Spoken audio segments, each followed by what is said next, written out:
Oi, pessoal! Vamos continuar a leitura do livro Sonhos em Amarelo, tá? Do autor Luiz Antônio Aguiar. A gente parou na página 60. Eu prometi que eu ia terminar a leitura deste livro ainda hoje. Então vamos lá. Acho que eu parei. Parei aonde? O que eu vou fazer? Eu vou voltar neste parágrafo aqui, ó, na página 59, né? Aqui, ó, no finalzinho dela, vou voltar nesse parágrafo aqui para eu não perder o contexto. Vamos lá. Nunca me perguntei, e tampouco hoje adiantaria me perguntar se gostava do Sr. Van Gogh. Creio que recearia tê-lo como amigo. Não sou dessas criaturas hospitaleiras e generosas como meu pai foi, e como minha mãe, de certo modo, também era capaz de ser, quando assim decidia em relação a uma determinada pessoa. Tenho necessidade de resguardo e temor de me aproximar de quem carece demais de alguém para si. Eu tinha pena dele, o que não pode ser confundido com gostar. Uma pena que me angustiava, que eu não gostava de sentir, que preferiria não sentir. Mas ele me interessava sim e me intrigava. Ver um homem ali diante dos seus quadros, ah sim, dos quadros eu gostava. Ou bem mais que isso, os quadros dele me instigavam. Era irresistível. Contudo, mesmo hoje em dia, me comove quando vejo um quadro dele num museu. Até alguns que conheci no estúdio que ele montara na Casa Amarela, amontoados uns por cima dos outros, encostados na parede junto ao chão, emoldurados em tábuas de caixote, esperando para serem embalados e enviados para o irmão em Paris, onde seriam largados num sótão ou em algum canto. Ou seja, antes de os quadros dele se tornarem valorizados. Há, sem dúvida, a melancolia de saber o quanto ele necessitava, então, dessa admiração que lhe devotam hoje. Mas há também que, sem o Sr. Van Gogh a me espiar, agora enxergo mais da alegria, da pungente alegria de viver que seus quadros celebram, ou celebravam, os quadros desse período em Arles. Reparo hoje, depois de conhecer os contorcidos quadros que ele pintaria 2 anos depois, seus últimos quadros, já no asilo de Auvers-sur-Oise. Que aquilo que o tragava e o fazia olhar para dentro de si quando era retirado do seu trabalho, acabaria por dominar também suas telas. Só hoje entendo plenamente que isso havia em seus quadros. O que conheci em Arles, ele o fez existir, foi algo criado por ele. Diante de seus quadros, por mais que desejasse viver naquele mundo, era ele o criador solitário, e não uma criatura no seio de seus semelhantes. Que semelhantes? É que daí intuo o quanto ele devia sofrer ao constatar repetidamente, em cada tela que produzia, que ele próprio não era um Van Gogh. Ao mesmo tempo, era sua vida que estava em jogo. Ele apostava sua sobrevivência, sua sanidade. Como poderia desistir de criar em suas telas um mundo que desejava para si? Como poderia deixar de tentar viver em suas telas e por intermédio delas? Tudo isso são especulações e de menor importância, até porque não sou estudioso, muito menos de pintura. No entanto, mesmo não sabendo se cheguei ou não a gostar do Sr. Van Gogh, afirmo que os girassóis tornaram-se parte da minha vida por causa do Sr. Van Gogh. E tanto que sempre que via um belo girassol pelo meu caminho na época, eu o colhia e o levava para Marcel. Se o girassol refletia o brilho do sol, o rosto de bebê de Marcel refletia o brilho do girassol. Sim, o rosto de Marcel também era um girassol, e tão lindo como os que o Sr. Van Gogh criava. Não obstante, só um pouco depois é que fui descobrir o que me atraía naqueles girassóis, só depois os decifraria, e ao encanto com que me tomaram, e foi quando conheci as estrelas que o Sr. Van Gogh pintava. O segredo era que seus girassóis eram suas estrelas, e suas estrelas me encantavam porque eram seus girassóis. Certo final de tarde, meu pai entrou em casa com uma expressão diferente no rosto. Todos sabíamos onde e como ele havia passado o dia, e entendemos logo aquele brilho em suas faces barbadas.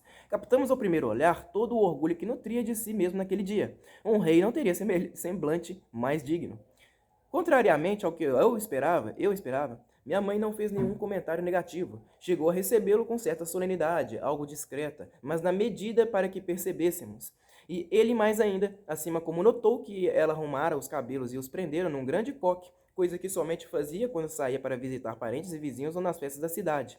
Mas, naquela tarde, arrumara os cabelos para recebê-lo, ao seu marido, e a homenagem inflou ainda mais a satisfação de Joseph. Rompendo seus hábitos, ele não se despiu da casaca de botões dourados do seu uniforme azul, e percebemos que somente a contragosto tirou o boné dos correios, e apenas porque minha mãe realmente não permitiria que ele o mantivesse na cabeça dentro de casa. Ou talvez naquele dia, sendo o cap sua coroa, Augustine revelasse. mas ele não quis arriscar. Examinando-lhe mais o rosto, notamos que havia, além do que já decifrávamos, uma certa fixidez no olhar e na expressão de suas feições, como se não os quisesse perder. E o mesmo em relação à pose que fez ao sentar-se à mesa, a postura e a posição de seu corpo. No entanto, tudo isso eu só reconheceria depois, ao ver o retrato dele, aquele de corpo inteiro pintado pelo Sr. Van Gogh. Sim, havia a preocupação de manter-se diante de nós, como o pintor o retratara, como se nos relatasse: era assim que eu estava, vejam, é assim que vocês vão me ver no quadro. Conferindo importância a cada gesto, ele tomou sua sopa, a mesma sopa de todas as noites, mas não para ele. A cada colherada, detinha-se, via quem o estava observando, sorria. Às vezes dizia alguma coisa, escutando com prazer a própria voz. E nós, que a ouvíamos tão premiada de satisfação, respirávamos fundo, nos deixando contagiar pelo tom da fala mais do que pelas palavras. Ao terminar a sopa, sempre irradiando aquele brilho, espigou-se na cadeira e anunciou: semana que vem irei a Marsella ver aquele emprego. Minha mãe assentiu com um movimento de cabeça. Ficaram se olhando e depois de instantes, ela lhe sorriu carinhosamente. Ele retribuiu o sorriso. Ficou feliz que ela o tivesse olhando daquele modo. Havia um brando contentamento trocado entre os dois, e em nenhum momento se mencionou o quadro para o qual ele passara o dia posando, vestido naquele seu imponente uniforme. Dos dois uniformes que Joseph tinha, aquele era o mais novo, e era nítido que recebera um tratamento especial de mãos que sabiam tirar rugas e pequenas manchas. O que me espantou não foi enxergar o orgulho no rosto de Joseph, mas quase a mesma estima, pelo episódio no de Dona Augustine, e todo o contentamento por ver seu marido tão cheio de si. No que ia se levantando da mesa daquele prolongado jantar, ela disse: traga o Sr. Van Gogh para jantar conosco amanhã. Quero ver o que ele diz de uma autêntica bouillabaisse, feita em casa. Não sei pronunciar essa palavra, está em francês. Logo escutaria do Sr. Van Gogh uma frase que em garoto me assustou. Em garoto me assustou? Logo escutaria do Sr. Van Gogh uma frase que em garoto me assustou e hoje me espanta. Ou talvez me assuste ainda. Ele disse: do mesmo modo como embarcamos num trem, quem sabe a morte seja algo como um veículo, um veículo que tomamos para chegar às estrelas. Nessa época, eu já começara a conhecer as estrelas do Sr. Van Gogh, e mesmo com a frase sempre ressoando nos meus ouvidos, não conseguia deixar de achar que eram, em suas telas, as mais amadas das estrelas existentes, e quem sabe, as que mais me deram vontade de poder alcançá-las, entre todas as que eu já vira e ainda veria. No outono, então desenho aí de uma cadeira, né? No outono, página 65. A primeira vez em que o Sr. Van Gogh esteve em nossa casa para jantar, havia cabeças nas janelas da rua aguardando a sua chegada, e um trânsito peculiar de pessoas que nada teriam de fazer ali, rondando nosso pequeno jardim de entrada. Quando ele finalmente apontou na Rue de la Cavalier, houve como que um alarme que suspendeu respirações, e uma sequência de sorrateiros e rapidíssimos movimentos dos curiosos se colocando o melhor que podiam para vê-lo. No que se bateu à porta, minha mãe, mesmo recolhida à cozinha, não teve dúvida de que era ele, pela comoção vinda lá de fora, que, embora silenciosamente, o precedeu. Era como se houvesse uma expectativa de que, no último momento, desistíssemos de admiti-lo em nosso lar. Minha mãe veio enxugando as mãos e ensaiando um sorriso grave, mas estava furiosa com meu pai. Já a tínhamos escutado ao longo daquele dia aos gritos com uma ou outra vizinha, que ousara lhe inquirir se ela iria realmente receber o pintor forasteiro em sua casa. Na minha casa, cara senhora, recebo quem quiser e aqui ninguém mete o nariz. Retorquira da primeira vez e da segunda e diante, com termos cada vez menos polidos. O velho Joseph, no entanto, não vestiu a carapuça, apesar de Augustine bufar, culpando-o por seus aborrecimentos toda vez que passava por ele. Mas, ora, ninguém duvidaria de que fora ele, provavelmente sob o disfarce de comentários casuais, que anunciara rua abaixo, rua acima e pelos arredores que o Sr. Van Gogh viria jantar conosco. Para Joseph, os vizinhos estavam com inveja do eminente visitante que se sentaria à mesa dos Rowling, e que se danassem.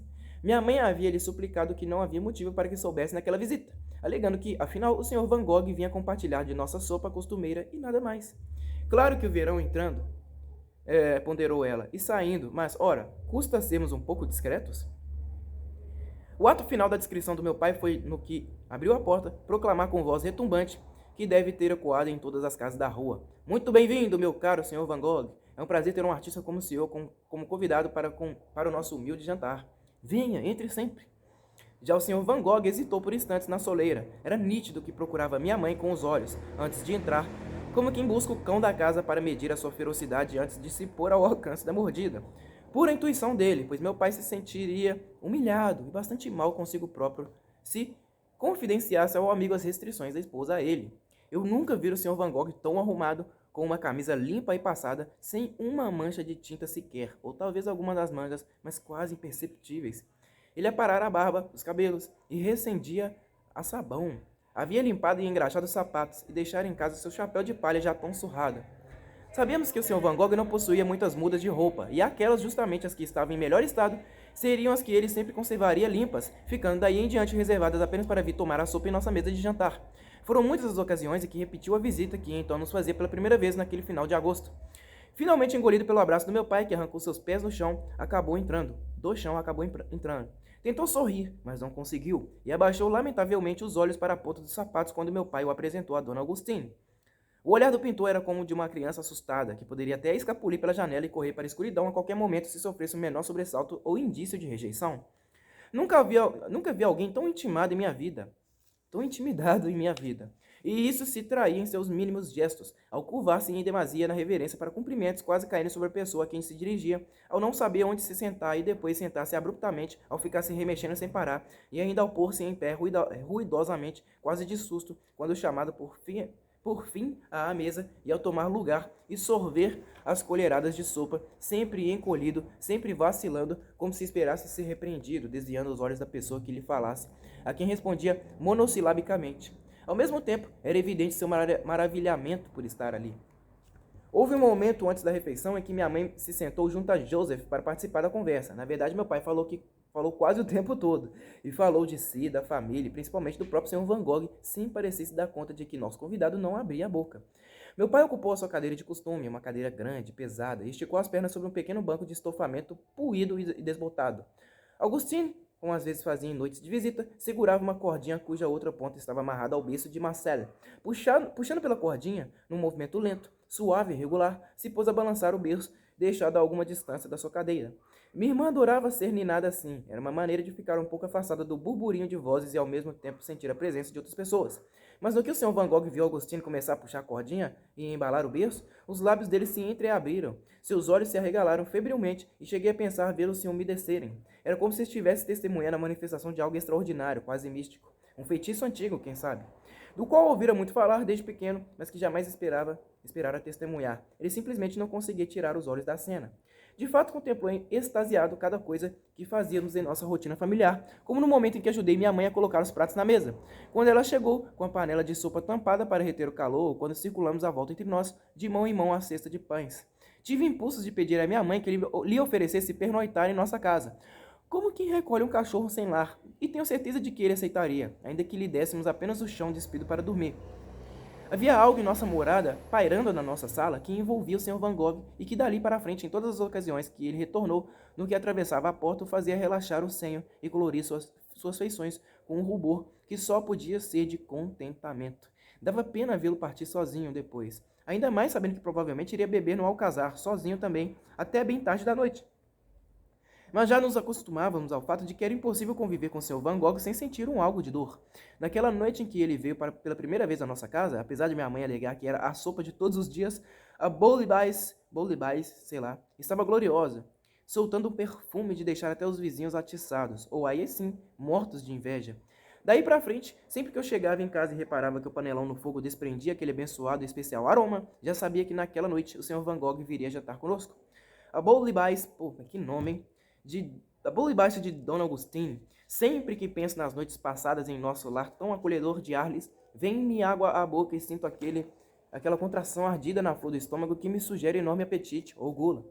Então eu percebo que é como se estivesse sentindo o cheiro da sopa de pescados, que é não só a mais típica da cozinha provençal, principalmente de Marselha, como a grande especialidade da nossa mãe. Quando eu queria caprichar, Dona Augustine colhia por alguma cisma dela as ervas sob a última luz do dia em nosso quintal. Alecrim, tomilho, manjerona, estragão, louro, orégano e sálvia, numa proporção que era um segredo que guardava com ciúme e avareza. Limpava as folhas sob a água vertida de uma bilha dentro de sua bacia de latão, depois deixava-a secando um pouco e, quando achava que já havia escorrido, arrumava-a sobre uma tábua de madeira grande, onde as picava. Daí despejava no almofariz e macerava tudo, misturando ao alho e com gotas de nosso bom azeite de Arles. Numa vasilha, untava na mistura os pedaços de peixe bem escolhidos e variados, deixava-os um tempo cobertos, pegando o gosto e cheiro do tempero, e a seguir cozinhava-os numa caçarola grande, primeiro os de carne mais consistente, assim como os moluscos, depois os mais macios, acrescentando aos poucos sal, vinho branco e mais azeite, além de tomates e cebolas picadas. Quando peixes e moluscos já começavam a pegar cor, cobria-os na caçarola com água fervente, na qual havia dissolvido o açafrão. O segredo, segundo ela, bem na tradição do nome da sopa, que ela por vezes nomeava em provençal, dizendo boiabaiço, era conseguir a fervura em fogo baixo. A pimenta do reino, triturada na hora, era o toque final, e o caldo vinha para a mesa fumegante, rico de meio tons e espesso. Dona Agostina pregava que o mais fino, e era como a tomava, seria separar o caldo no prato e os frutos do mar no outro. O caldo o servia sobre fatias de pão ou salpicado daqueles pequenos pedaços de pão frito que nos ensinou a chamar de croutons. Já nós, deseducado e vorazmente, costumávamos sorver a boulabais, mastigando juntos pedaços de pescado, acompanhando as colheradas de nacos de pão que ainda serviam para molhar na sopa e ao final raspar as terrinas. Eu tinha a impressão de que cada boulabais da minha mãe era única e especial, já que ela sempre variava a composição das ervas, como também os tipos de pescado segundo a estação e seus caprichos. Lembro, por exemplo, de uma que fez só com sardinhas, chegadas ainda frescas de Marsella, que foi simplesmente de não se querer acreditar que a sopa tivesse acabado. Aliás, ficamos mesmo, eu e meu pai, os mais gulosos, algum tempo fitando, inconformados, o caldeirão vazio, até que Dona Agostine, quebrando nosso transe, o tirasse para lavar. Dona Agostina dizia que detestava fazer a boiabaice, que às vezes alguma coisa na mistura de ervas desandava e o sabor ficava intragável. Mas isso era o que ela dizia. Não me lembro de nenhuma oportunidade em que meu pai, eu e Armande tenhamos nos levantado da mesa sem um sorriso de felicidade plena no rosto, depois de tomar aquela suntuosa sopa de frutos do mar, sempre tendo repetido mais de uma vez. Estou prestes a embarcar no trem que me levará para a frente de batalha e fico recordando a boiabaice de Dona Agostina. Não sei se isso me dará ou roubará coragem na hora de enfrentar o fogo do inimigo. Olha. Tem uns desenhos aqui, né? Um cachimbo. Tem uma cadeira, eu acho que é uma outra cadeira, né? Tem duas cadeiras, um cachimbo aqui e outro cachimbo aqui em cima. Vamos ver. Naquele outono, toda noite parecia haver um grupo postado na Praça Lamartine, esperando que ela deixasse a Casa Amarela, e então seguiriam disfarçadamente. Ele deixasse a Casa Amarela, e então seguiriam disfarçadamente. Os habitantes da cidade se revezavam. Não havia ninguém disposto a perder a mais nova atração de Arles. Confesso que eu mesmo, quando meu pai contou lá em casa o que estava acontecendo, fiquei interessado. Por outro lado, tinha pena do Sr. Van Gogh. Mal escurecia e ele saía para pintar. No que chegava ao local escolhido, armava seu cavalete e começava a acender os tocos de vela. Algumas afixava-as no próprio cavalete, outras por toda a volta da aba do seu chapéu de palha. E lá ficava então, pintando suas cenas noturnas sob as estrelas. À distância, os curiosos comentavam, admiravam-se, riam-se. Era chegar junto deles e logo se ouvia alguém se referindo ao Sr. Van Gogh como ruivo louco, referência essa acompanhada de uma emissão de ar zombeteira pelas narinas. Não consegui resistir, certa noite fui vê-lo. O Sr. Van Gogh estava na Praça do Fórum, bem no centro da cidade. Não quis me aproximar dele com medo de que me cumprimentasse e os outros vissem, mas também me sentiria muito vil se me metesse no ajuntamento dos curiosos, que afinal iam para lá debochar do amigo do meu pai. Fiquei destacado de ambos, ora observando-o pintar, ora reparando na dissimulada chacota dos que o vieram perseguindo desde a Praça de Lamartine. Não há como negar que o Sr. Van Gogh era uma visão estranha, com seu chapéu iluminado, e mais ainda pelo modo absurdo como trabalhava, incapaz de dar-se conta da atenção que despertava e colhendo a tinta da palheta em grossos emplastos, não com um pincel, mas com uma faca de mesa cuja ponta ele quebrara para lhe servir de instrumento de pintura. Naquela noite estava pintando café terraço e era uma hora movimentada. Muita gente nas mesas, garçons servindo, pessoas cruzando na rua, charretes e carroças passando. Então, de repente, ele parou de pintar e ficou imóvel por alguns instantes. O grupo de zombadores deteve-se também, sobressaltado, como se temesse que o pintor viesse a eles tomar satisfações. Mas ele nem se virou para aquele lado. O que fez foi afastar-se alguns passos do cavalete, avançar até o meio da rua, a rua calçada de pedras e deter-se diante das mesas, com a paleta e o pincel nas mãos, e aquele chapéu com as velas na cabeça. Vez por outro, um fio de cera escorria e pingava, ora no pescoço, ora na barba do Sr. Van Gogh, onde ficava esdrúxulamente pendurado. Mas ele não reagia. Apenas concentrava seu olhar, indo do lampião do café para as janelas da rua, depois para qualquer outra coisa, e sempre voltando para o lampião. Uma à outra, as pessoas no café detiveram o que faziam. Os garçons pararam de servir, os fregueses calaram suas conversas e largaram os copos de lado. E todos mantiveram-se expectantes, olhando para o Sr. Van Gogh, que por seu lado olhava em direção a eles. Creio que somente eu adivinhei o que estava acontecendo ali. Digo, somente eu sabia porque o Sr. Van Gogh estava daquele jeito, porque o olhar dele era tão indecifrável para as pessoas que o encaravam. Tive medo na hora, pensei, se eles perceberem, aí é que vão acreditar que o Sr. Van Gogh está maluco. Agarraram-no ali mesmo, onde está, e o mandam amarrado para o hospício de Saint-Rémy. Não era para eles que o pintor olhava, e a cena que ele via ali, o que ele queria pintar em seu quadro, eu a vi somente dias depois. Ou melhor, vi o quadro do Café Terraço já terminado.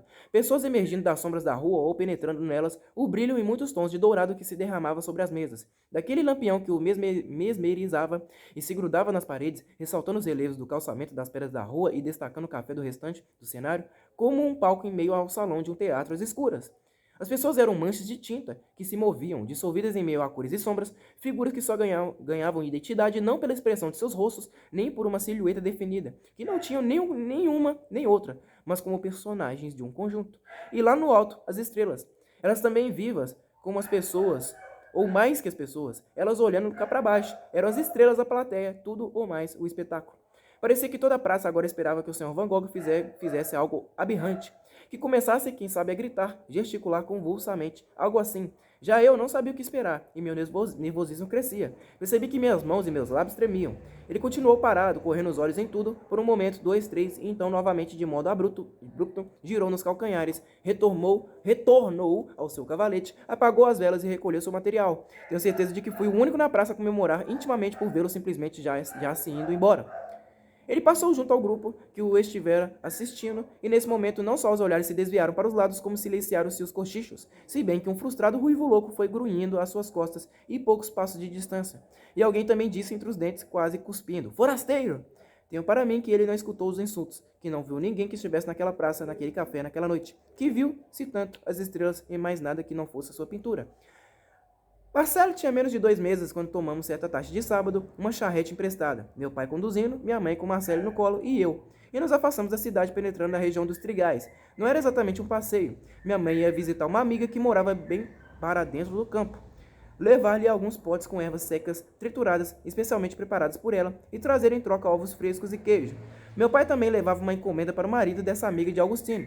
Creio que era tabaco para cachimbo e ferramentas que haviam chegado pela entrega postal. Era a primeira vez que Marcelo conhecia o mundo para além do pequeno jardim de nossa casa. Não posso dizer que minha irmãzinha tenha ficado muito impressionada, a não ser por uma mamada. Nas 2 horas de trajeto, dormiu quase o tempo todo. Quando chegamos à fazenda, que era o nosso destino, estava com as gordas bochechas rosadas de pegar sol, e acordou bastante mal-humorada. Não havia garotada por lá, e assim, enquanto os mais velhos entraram, acabaram me deixando sozinho a passear pelos arredores. Não tive a habilidade de Armando para escapar de tal visita, nem me lembro o que ele inventou. Fui levado a contragosto, prevendo que lá não teria nada a fazer, nem com quem conversar. Fui andando azedamente, e quando vi, havia alcançado a orla de um imenso campo arado, já aguardando a semeadura. Não sei se foi o sono, mas me sentei e comecei a me imaginar o semeador, atravessando aquele campo, tirando mancheias de sementes da minha sacola a tiracolo, as quais ia depositando nas fendas abertas na terra. Vez por outra me entusiasmava e jogava com mais vigor as sementes para um lado ou para o outro, ou até mesmo para cima, mas sempre com movimentos lentos refletidos. Sim, o que eu fazia ali não era semear os campos, mas pensar em mim mesmo, pensar na vida, pensar no futuro, mesmo que o futuro fosse uma nuvem, e se bem que não houvesse nuvem nos céus. Eu continuava sentado, olhando aquele campo que tocava o horizonte. A claridade limpa do outono permite ver muito longe. Não é o brilho cegante do verão, não são as brumas do inverno que ocultam as distâncias. O olhar vai, não é detido, prossegue, perde-se. Então ali por vezes me invadiam ondas de tristeza. Noutras eu sorria. Em uma e outra sensação eram ligeiras, como se as feições em meu rosto acompanhassem pensamentos que também passavam acima de mim, carregados pela brisa. Camille! Escutei meu pai chamando, e assustado, levantei-me e fui correndo ao encontro dele. Quando me viu, perguntou com uma risada. Estava dormindo? Não, respondi, pensando. Meu pai soergueu uma sobrancelha, fitou-me. Pensando? Só ali na beira do campo, sentado, sem fazer nada. Tem certeza de que não estava aprontando nenhuma travessura? Sacudi a cabeça, negando a acusação. Meu pai deu de ombros. Não que eu fosse um garoto agitado, não era. Era tão irrequieto como qualquer garoto. Hoje não há o que estranhar. Tantas vezes me pego ocupado com coisas que estão acontecendo apenas em meu íntimo e alheio a tudo em volta. Mas foi ali que começou aquela Mas foi ali que começou. Aquela é a primeira imagem que tenho na lembrança em que me vejo comigo mesmo e dentro de mim. Está na hora de ir embora, disse Joseph. Já? Sim. Ou a noite nos pega ainda fora de Arles. Está com fome? Já ia dizer que não, mas meu estômago roncou, respondendo por conta própria. Meu pai riu, agora mais despreocupado, e fez um gesto com a mão para que eu me mexesse e o acompanhasse de volta à casa da fazenda. De fato, meus movimentos estavam lentos ainda, como se eu tivesse mesmo acabado de acordar. Tanto que comecei a me perguntar se não tinha pegado no sono, sem sentir, se a visão do semeador não tinha me aparecido em sonhos e não na imaginação. Havia um enorme sanduíche de queijo esperando por mim. Eu o devorei na charrete, já tomando a estrada de volta para casa. Foi em setembro ainda que fui à Casa Amarela entregar uma carta a qual, segundo meu pai, o Sr. Van Gogh aguardava com ansiedade, tanto que me despachou para levá-la assim que a correspondência chegou. Era de outro pintor, o Sr. Gauguin. Não me lembro se foi nessa carta que ele marcava, afinal a data de sua chegada, uma confirmação que de fato o Sr. Van Gogh vinha esperando. Mas o caso é que, quando entrei com a carta, o pintor não fez nenhum gesto para pegá-la de minha mão. Uma carta, anunciei. E ele continuou diante de sua tela sem me olhar. Eu me aproximei, então reparei que ele não estava como sempre, retocando algum quadro. Nem estava trabalhando, não de verdade. Mantinha o pincel contra a tela, mas me olhava de soslaio. Foi a sua maneira de aguardar que eu viesse mais para perto, como se houvesse um segredo que ele quisesse me contar. Suas faces estavam afogueadas e foi tropeçando nas palavras de tanta excitação que balbuciou. Vendi um quadro, um vinhedo vermelho rubi, como vinho tinto bem encorpado. Mas a distância se transformava em amarelo, e tem o céu esverdeado acima. O sol, a terra depois de uma chuva em violeta, a água acumulada, espalhando faíscas amarelas para todos os lados, sugando o reflexo do sol. Eu o vendi, meu irmão vendeu, em Bruxelas, por 400 francos. Mesmo sem dar mostras, a não ser pela maneira ansiosa, engolindo sílabas com que falava, e seus olhos flutuantes, vi que era tanta a sua alegria e o seu orgulho que tive vontade de abraçá-lo. Jamais o vira tão contente, ainda mais consigo mesmo. Eu lhe disse, o senhor precisa arranjar uma namorada, Sr. Van Gogh, para saírem à noite e comemorar. Antes que eu me arrependesse pelo que dissera, afinal, era intimidade demais, beirando o atrevimento. Meu pai ia me matar. Reparei no quadro que ele estivera finalizando. Lá no alto, estrelas, muitas estrelas como pepitas de ouro, irradiando esperança. O brilho delas rasgando trilhas na superfície azul escuro do Ródano. E debaixo daquela noite estrelada, o casal, de braços dados, passeando à margem do rio. Eu podia quase escutá-lo, prometendo estrelas a ela, e ela retribuindo com um sorriso, dizendo que sim, que gostaria de recebê-las de presente, mas que ele não tivesse pressa para ir buscá-las para ela, que não lhe largasse o braço naquela noite, que teriam todo o tempo do mundo para catarem estrelas um para o outro. O Sr. Van Gogh sorria. Era a primeira vez que o via fazer isso. Olhava o quadro, sua noite estrelada, e sorria. Olhava para dentro de si mesmo, sorria. Foi como o deixei sorrindo. Seu quadro seguinte, meu pai me contou depois, seria aquele mesmo casal passeando de mãos dadas, agora durante o dia, por um recanto da cidade, que chamávamos o Jardim do Poeta. Então ele a atendeu, afinal. Atendeu-a e não foi atrás das estrelas. Amanheceu o céu sobre eles e ainda estavam de mãos dadas. Foi bem como pensei que aconteceria. Naquela tarde havia corrido dar a notícia ao meu pai. Tinha certeza de que ele adoraria saber da venda do tal vinhedo vermelho. Joseph me olhou feliz, ainda mais do que imaginei, em especial quando relatei a alegria em que deixara seu amigo. Ora, vejam então, muito bom. E respirando fundo, como que aliviado de alguma apreensão, me olhou bem fixo nos olhos e repetiu. Muito bom. Pelo menos esse não vai para o sótão do irmão dele, o Sr. Tell. Sabe, o Sr. Van Gogh se aflige com as imensas pilhas de pinturas suas que o irmão deve estar acumulando em casa. No outro dia me disse que a esposa do Sr. Tell, Joana, já deve recear que sejam expulsos de seu lar por suas pinturas, e que elas acabarão se perdendo lá naquele sótão. Ninguém jamais as verá. Essa possibilidade o atormenta e quer saber, Camille. Bem, pode acontecer. Ah. Fez outra pausa, olhou em volta, colocou a mão sobre o meu ombro e disse, outros ganham prêmios, sabia? Ganham fama, dinheiro. Há tanto de protecionismo nisso, tanto de interesse que nada tem a ver com arte. Amigos e amigos de amigos, troca de favores, bajulação, comissões, negócios. Van Gogh tem apenas a sua pintura. Essas outras coisas não são para quem pinta como ele. Cada um desses pintores modernos vê as coisas e as pessoas do seu jeito próprio, e é assim que as pinta, é o estilo de cada qual, mas... E ele fez uma pausa reforçada com um pesaroso suspiro. Van Gogh é mais radical. O jeito como pinta é quase irreconhecível, como pintura, eu digo, comparado aos dos outros. É dele, e só dele. Há quem afirme que nem é sequer pintura, outros que ele recriou a pintura. Ele me contou tudo isso. Seja como for, ele não faz o que esperam que façam. Isso eu vejo, quero dizer. Nunca faz o que se espera de um pintor. Ele não os satisfaz. Não se comporta como querem que ele se comporte. Você me entende? Eu não sabia se entendia. Meu pai prosseguiu, ainda comovido. Entretanto, ganhar a vida, sustentar-se com seu trabalho é importante para ele. Para quê? Para poder continuar pintando, acho eu. Para ter o orgulho de viver de seu trabalho, porque tudo que ele mais quer é pintar. Mais e mais, sempre. Eu assenti, mas achava que ele estava errado. Achava que havia outras coisas importantes para o Sr. Van Gogh que meu pai não percebia. Raquel, por exemplo, Raquel era muito importante para ele. Eu imaginava, por exemplo, já passando da meia-noite, o Sr. Van Gogh entrava no Alcazar, na Praça Lamartine, para pegá-la. Teria parado de trabalhar havia pouco e seus olhos ardiam de tanto pintar à luz de velas. Ele se deteria na soleira da porta do café noturno, como quem hesita à entrada da fornalha do diabo. Naquele ambiente, o enxofre enchalava em ondas, como véus de fumaça amarelada. E era essa a luz bruxuleante que despencava das luminárias do teto. Haveria pessoas encurvadas sobre as mesas, como se dali não fossem capazes de se levantar, e os seus olhos ébrios já não distinguissem ninguém nem nada, nem as mesas nos cantos, o balcão ao fundo e a mesa de bilhar no centro. Só o que veriam seriam as paredes se tornando mais e mais rubras, escaldantes, e um teto verde ameaçando esmagá-las. Haveria uma pessoa no meio da cena, imóvel, o proprietário, de terno branco, a expressão vazia no rosto, seus olhos que não enxergavam mais nada, apesar de ele os manter abertos. Ele também bêbado, sem conseguir dar um passo, fosse em que direção fosse, precisando manter-se somente onde estava, os pés sem se soltarem do chão, o corpo oscilando lenta e quase imperceptivelmente. Quem entrasse no salão e se largasse ali, poderia acabar como ele, ou como uma daquelas figuras presas à mesa de bilhar. Então Sr. Van Gogh haveria Raquel, e ela estaria numa mesa sobre a qual haveria pilhas de livros protegendo-a como uma trincheira, novelas francesas, os romances mais populares do momento e que estavam à venda nos buquinistes das ruas de Paris. E sem que a atmosfera em volta conseguisse tocá-la, ela estaria lendo um deles, mas ergueria os olhos cintilantes, celebrando com contentamento a chegada do Sr. Van Gogh. Ela lhe estenderia a mão, se levantando, ele a iria pegar e os dois sairiam juntos. À noite lá fora, as estrelas risonhas suspenderiam sua dança no céu e, entre uma piscadela e outra, já estariam aguardando por eles. Nos dias seguintes, meu pai ajudou o Sr. Van Gogh a comprar imóveis, 2 camas, 2 mesas de desenho, cadeiras, além de outros utensílios para a Casa Amarela, em especial para o quarto que receberia o Sr. Gauguin. O Sr. Van Gogh, quando achava que lhe estavam cobrando caro demais, e isso frequentemente acontecia, tanto por ser de fora quanto por não simpatizarem com ele, se irritava, ficava ofegante, suas mãos tremiam, seu rosto tornava-se incandescente e ele logo começava a berrar. Foi por isso que meu pai se ofereceu para ajudá-lo, e isso antes que o Sr. Van Gogh brigasse com todos os comerciantes de Arles.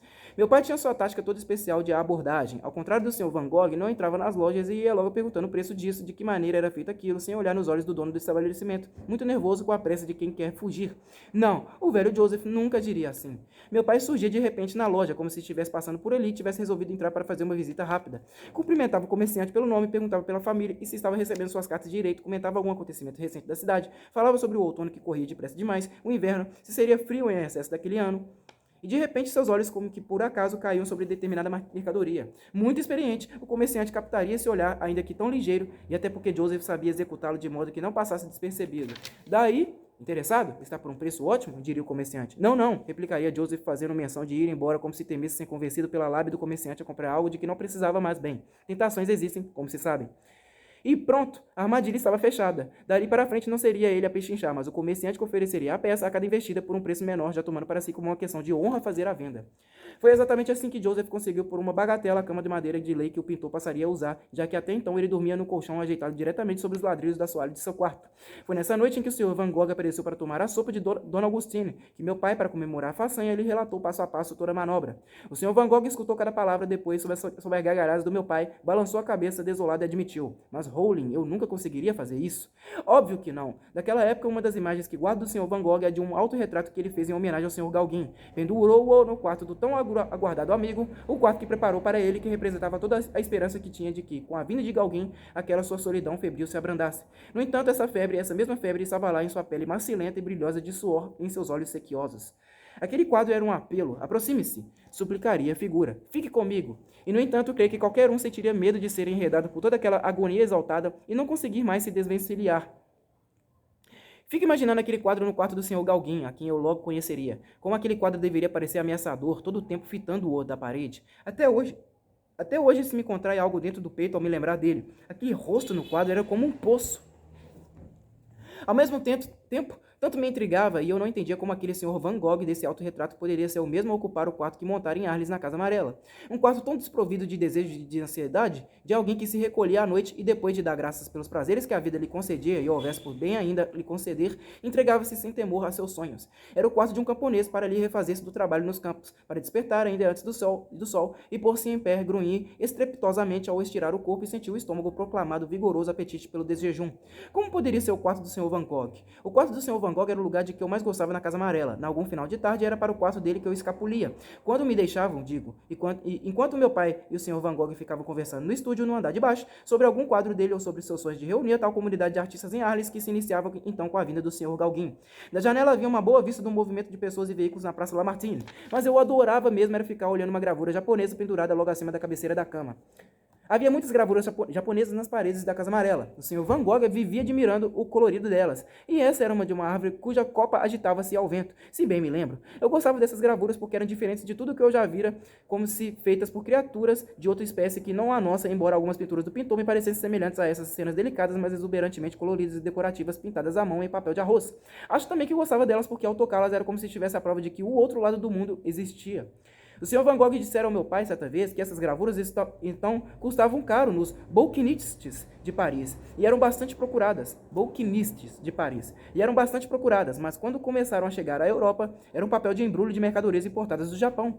Não sei porque eu gostava mais daquela gravura, a do quarto, do que as duas outras, ou porque não me chateava de olhá-la toda vez. Talvez porque ficasse no quarto do Sr. Van Gogh, e o Sr. Van Gogh que dormia naquele quarto era o mesmo que ia à nossa casa e com serenidade encerrava as noites soltando bafuradas de seu cachimbo sem pressa, em silêncio, observando minha mãe remendar alguma roupa, ou tirar meias lavadas de um cesto e as enrolar, formando uma bola, ou enquanto meu pai ilustrava suas botas do uniforme de brigadeiro despachante. E lá o homem se deixava ficar, não importando o quanto a noite o chamasse, como se a vida estivesse bem e plena do jeito que estava ali, naquele momento, e nada mais lhe pudesse ser acrescentado.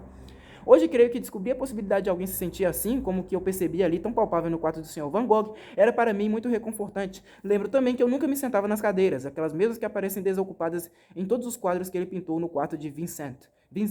Eu preferia sentar-me à borda da cama e deixar a mente e a imaginação descansarem. E descansavam. Nada poderia me perturbar ali. Curioso, agora me dou conta. Fico lembrando disso como se fosse nessa época que eu estivesse começando a deixar o mundo me perturbar e o quarto do Sr. Van Gogh na Casa Amarela fosse o meu refúgio. Deve ter sido algo assim.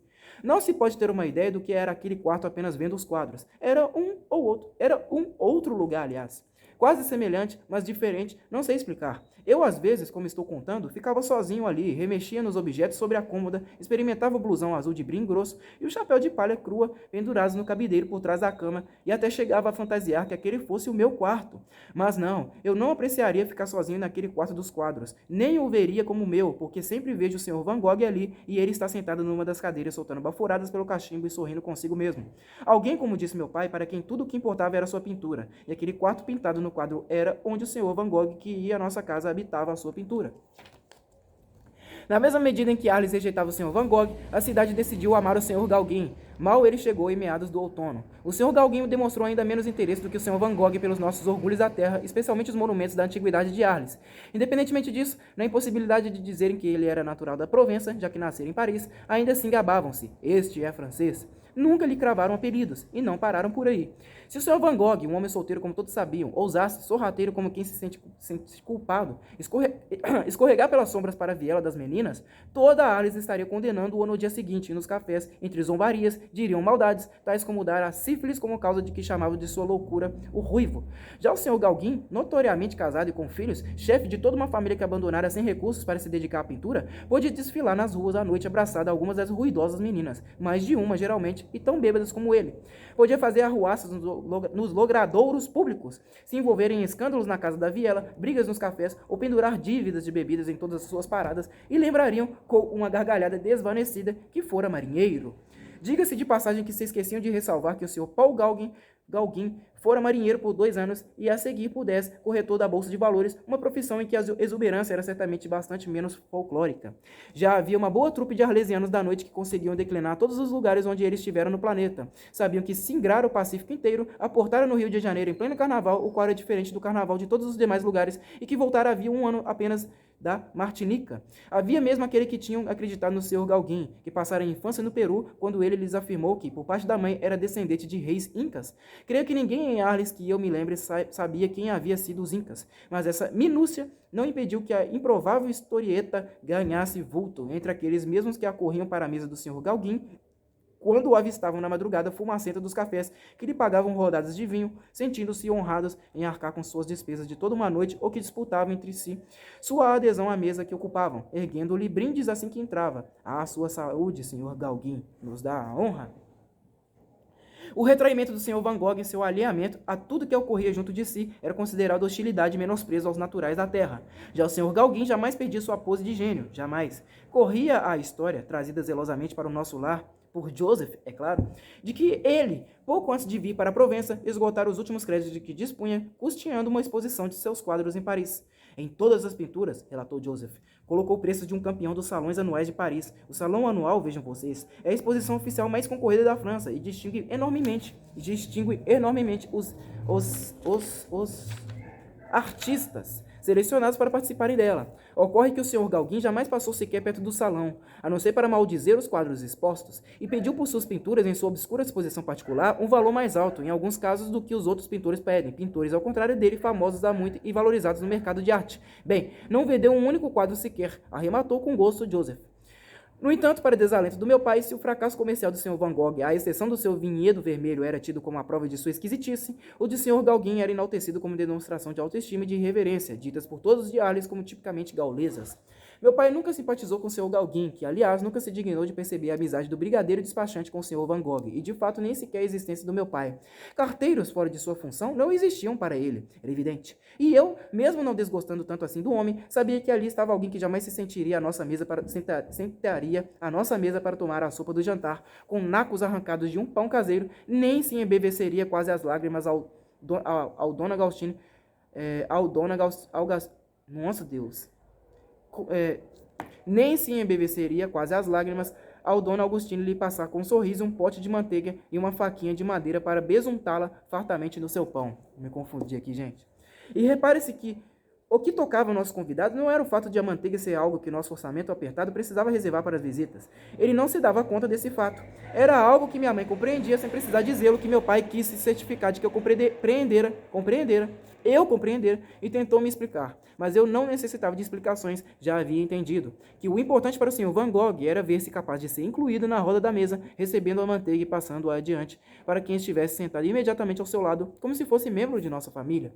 Sobre o Sr. Gauguin, o que deixava meu pai mais ainda inconformado era que ele chegava mesmo a entreter seus admiradores no alcazar com comentários maldosos sobre o Van Gogh, Sr. Van Gogh. Certa noite, segundo meu pai, ele apregoou: o homem é um romântico, criou um mundo de imagens e acredita que vive lá. Ora, todo pintor quer vender seus quadros, e ele também, mas para Van Gogh é importante que os outros comprem seus quadros para ele crer que está compartilhando seus delírios com alguém. Por isso sofre tanto para pintar, coitado. E apesar das palavras de solidariedade, o tom da voz, a maneira expansiva acompanhada de gestos largos e teatrais, como falava do colega um pintor, fazia todos na mesa darem gargalhadas. Vocês me conhecem, meus amigos. Meu paraíso tem localização no mapa. Quero vivê-lo quanto antes, agora e já, se possível. Hei de retornar para Martinica ou algum lugar semelhante que o europeu não tenha arruinado. E quero pintá-lo, sem dúvida, e as suas mulheres, tão virginais como aquela terra, e ao mesmo tempo tão ardorosas como nenhuma cortesã de Paris conseguiria ser. Não tente imaginá-las, é impossível. Mas o caso é que não preciso pintar meu Éden para que ele exista. Ele está lá, basta um barco e dinheiro para alcançá-lo. E é o que vou fazer em breve. Quanto ao mais, não necessito que o apreciem como eu o aprecio, nem muito menos que o apreciem do jeito que eu o aprecio. Não pretendo provocar isso por meio dos meus quadros. Amigos, o que quero dizer é que não preciso que me amem. Amo a mim mesmo mais do que qualquer outra criatura seria capaz de me amar. E mais gargalhadas, eles o adoravam. No entanto, verdade seja dita, o Sr. Gauguin considerava um privilégio exclusivamente seu atiçar ainda mais a birra local contra o Sr. Van Gogh. Certo dia, aquele mesmo homem de quem não me lembro o nome, mas cuja palavra era tão prezada em Arles, sentou-se em sua mesa e começou a falar sobre os quadros do Sr. Van Gogh, taxando-os de deseducativos, deformados, corrompidos.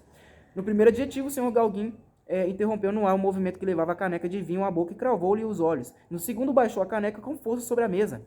No terceiro, quebrou a jarra de vinho na cabeça do homem e o enxotou do bar e a bengaladas.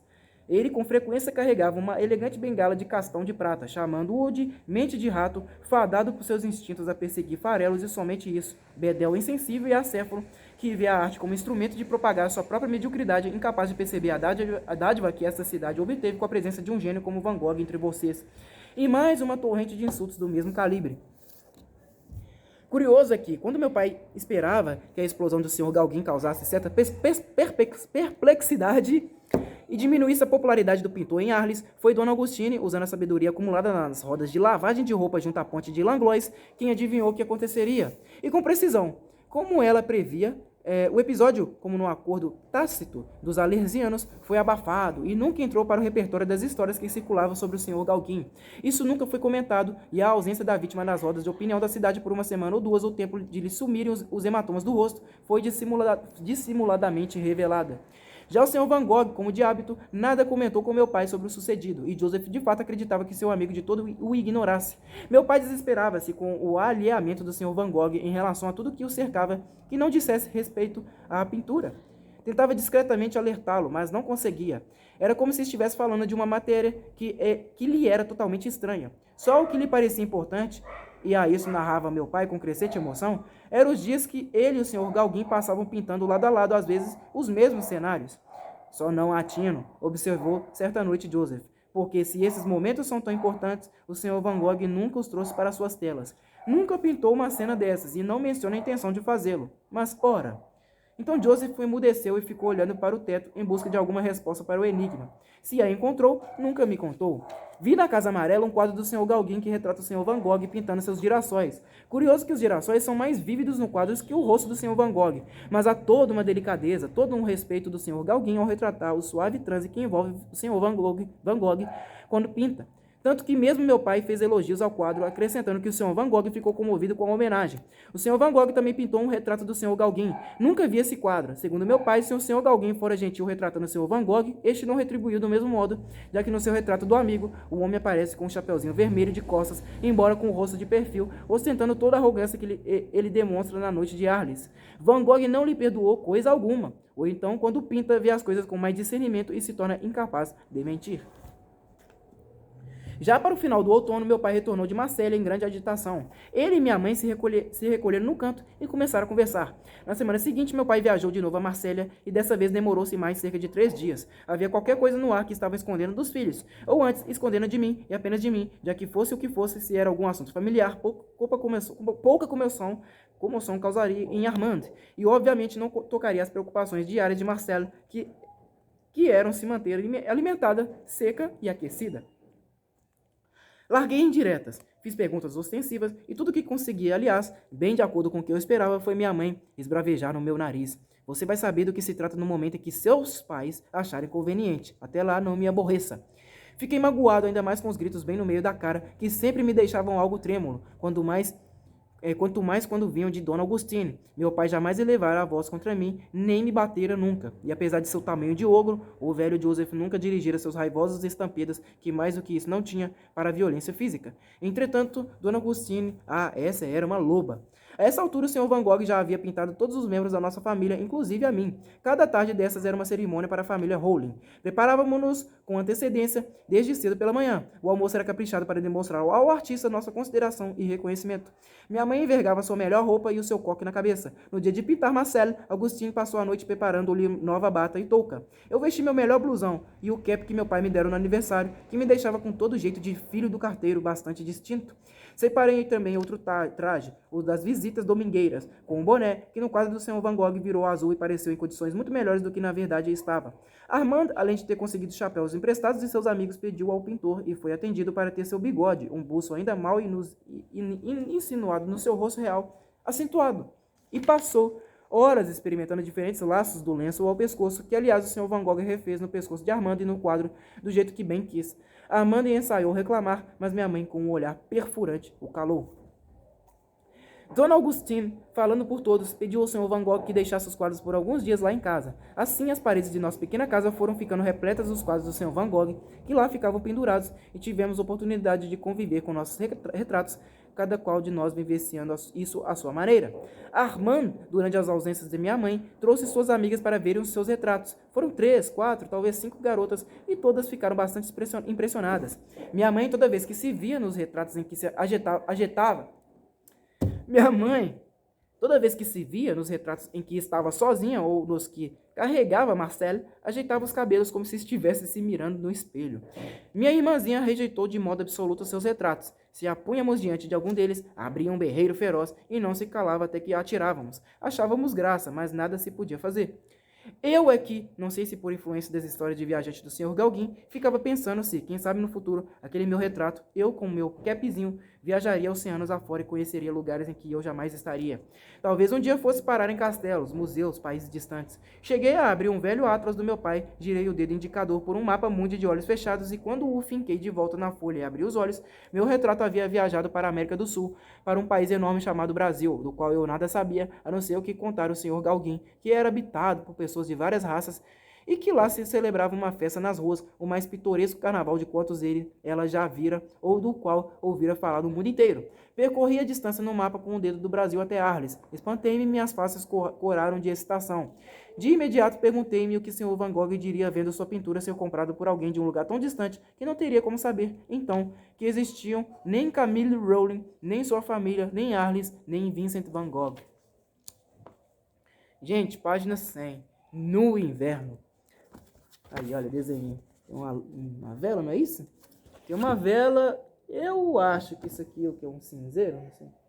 Tem 2 velas, tá vendo? Não sei se isso aqui é um cinzeiro, não sei. A gente vai ver. No inverno. A primeira novidade daquele mês de dezembro, que nos traria tantos desgostos, foi a revelação do segredo que conspiravam Joseph e Augustine, do qual eu fora barrado com rigor, e devo dizer até mesmo com certa rispidez. Meu pai conseguira o tal emprego em Marsella, o dobro do salário no departamento postal de lá. Deveríamos nos mudar de Arles, então, e isso aconteceria nos próximos meses. Meu pai iria na frente e viria nos buscar depois. Ele planejava partir em algumas semanas, talvez até mesmo antes do Natal, mas não foi o que acabou ocorrendo. Seria um inverno doloroso, de muitas maneiras. No entanto, a primeira lembrança que tenho é de que a sopa de Dona Agostine tomou um aroma mais picante e exótico, e ficava mais espessa ao paladar, à medida que o tempo esfriava e o céu se carregava de tons cinzentos. Outra coisa que foi que o inverno afugentou o Sr. Van Gogh dos cenários dos arredores de Arles e das ruas da cidade e o fez recolher-se ao seu estúdio.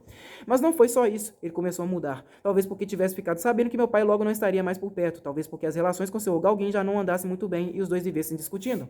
Toda vez que lembro desses primeiros dias de dezembro e penso nele, me vem à cabeça um velho tronco de teixo que ele pintou nas margens de um riacho. Um teixo quase seco, mas com uns poucos galhos ainda brotando e tão solitário somente grama em volta, e na margem oposta que ficava o bosque exibindo árvores abundantemente verdes. Este teixo não possuía folhas, a não ser por umazinhas bem pequenas naqueles galhos sobreviventes, e não tinha copa porque o Sr. Van Gogh no quadro a decepou.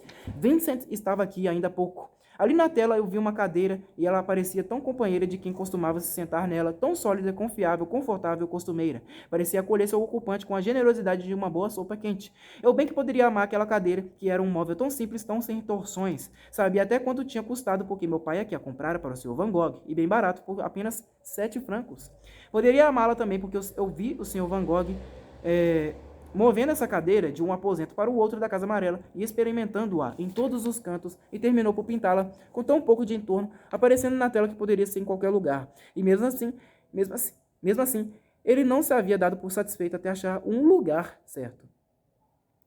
Depois, inconformado, pintou uma porta que não existia na parede junto da qual posicionou a cadeira. Eu lhe disse vendo o quadro, mas se a cadeira ficar aí, ninguém vai poder abrir a porta sem esbarrar nela. O Sr. Van Gogh parou seu trabalho um instante e olhou para mim sem dizer nada. A expressão de seu rosto era de quem ficara confuso com a minha objeção, como se não entendesse absolutamente de que raio de coisa eu poderia estar falando. Me desculpe, ele falou finalmente. Não entendi do que ele estava se desculpando. Olhando-me meio de lado, meio de cabeça baixa, envergonhado, ele falou, eu não posso pintar algo diferente do que me fez virar um pintor na vida, posso? A seguir esboçou um sorriso, ou melhor, seus lábios se retesaram num sorriso sem convicção. E então retornou à pintura como se nada houvesse sido dito entre nós. Fiquei por um longo tempo olhando o quadro, uma cadeira que parecia tão simples, mas não era. E sim, eu poderia amar essa cadeira se fosse capaz de fechar os olhos e vê-la a cadeira da tela como era a cadeira de verdade, a que meu pai comprou por 7 francos, mesmo com diferenças na tonalidade da madeira e da palha, mas a mesma cadeira em espírito. Ou sem espírito. Não eram, as duas, a mesma cadeira. Aquela na tela era a cadeira de Vincent, do Sr. Van Gogh. E eu não consegui amar a cadeira do Sr. Van Gogh. Algo atrapalha, amarga e não me deixa me desvencilhar da imagem dela no quadro quando penso que ela pode estar me dizendo: Vincent, volta lá. Lá está o cachimbo, o pacote de tabaco aberto, como se ele estivesse interrompendo alguma coisa e como se eu estivesse ali olhando o quadro, mas de repente escutasse um suspiro às minhas costas, me voltasse e desse com seus olhos penetrantes sobre mim. Vincent, volta lá. Cuidado, ele volta já. Eu não gostava do quadro da cadeira quando o escutava sussurrar. Ainda não gosto. Isso me incomoda, como se doesse não gostar. Sinto-me culpado por não gostar, me desgosta, e isso mais ainda me impede de gostar do quadro. Queria olhar o quadro e poder gostar dele em paz, mas tinha pena do Sr. Van Gogh, e ficava com pena dele até por sentir isso, pena por não gostar de saber que ele estava ali no quadro, por desejar que ele não estivesse. Não gostava de enxergá-lo onde ele não estava, como um fantasma. Dava medo, uma fisgada no estômago, vontade de virar as costas, de me afastar. Como em relação à sua mesa de desenho, que ele também pintou com vários objetos sobre ela. Será que eram apenas para compor uma cena? Ou estavam a vela acesa, o livro, as cebolas, o envelope de carta, o cachimbo dele e de novo o pacote de tabaco aberto esperando que ele se sentasse e enchesse o cachimbo, que o acendesse, fizesse não sei o que com as cebolas e com tudo mais. Eram coisas que ele largou ali, como uma maneira de dizer: Vincent está aqui, em algum lugar observando você. Ou como na cadeira de Gauguin, eu ouvia lá também o Sr. Van Gogh carente e ávido naquela vela que aguardava, como quando se coloca uma vela no peitoral de uma janela enquanto alguém da casa não chega à noite. A vela era ele, a dor do Sr. Van Gogh estava agora presente em todos os seus quadros. Eu acho que sei porque o Sr. Gauguin acabou indo embora. Minha mãe ainda estava adotando a tática de restringir toda a sua apreensão aos olhares que dirigia ao meu pai quando ele, por exemplo, dizia na mesa do jantar: Tenho de acertar umas últimas coisas em Marsella, mas vou deixar para depois da manhã. Ou talvez seja melhor fazer isso na semana que vem. Ou, ora, tinha de passar um telegrama para Marsella hoje e me esqueci. Que coisa. Bem, amanhã, sem falta. Tanto meu pai quanto qualquer um ali em casa, talvez até mesmo Marcelo, que mal balbuciava, sabíamos que essa serenidade que tanto custava a Dona Agostinha manter não duraria muito. A explosão era iminente e pode ser que meu pai estivesse apenas ganhando tempo até que isso acontecesse, porque então já não poderia protelar suas providências finais para assumir o novo emprego.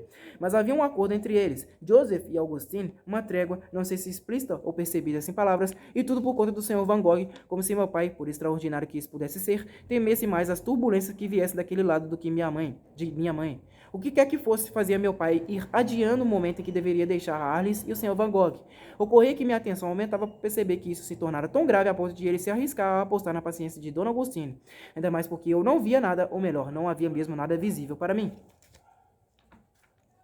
Minha mãe falava no assado, um belo presunto de javali, pago com as moedas de que fora conseguindo poupar para esse fim ao longo do ano, e que ela deixaria em molho de vinho e ervas desde a antivéspera de Natal. Anunciava também que aquele ano teríamos um presente para cada criança, além dos habituais enfeites feitos por ela e por meu pai para a nossa sala. À medida que o Natal ia se aproximando, eu sentia os dias mais e mais lentos, mais e mais demorados. Não tenho certeza, mas acho que foi o último Natal em que me senti assim, e já no ano seguinte era como se essa ansiedade febril jamais houvesse me contagiado.